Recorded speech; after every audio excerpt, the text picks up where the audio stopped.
Sanibonani la ku-Igcokama, nibingelelwa sifundo.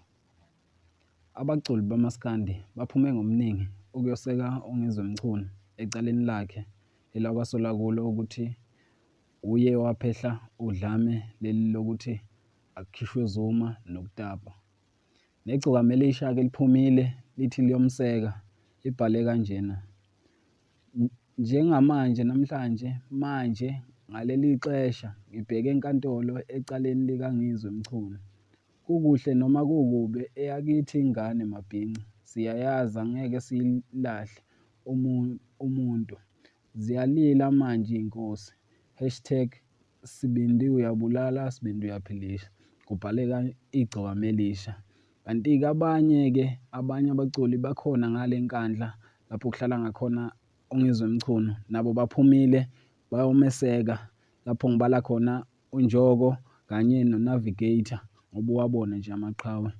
Cela nje mbukeli wethu ungakhohlwa uku-like-a noku-subscribe-a. Ngiyabonga.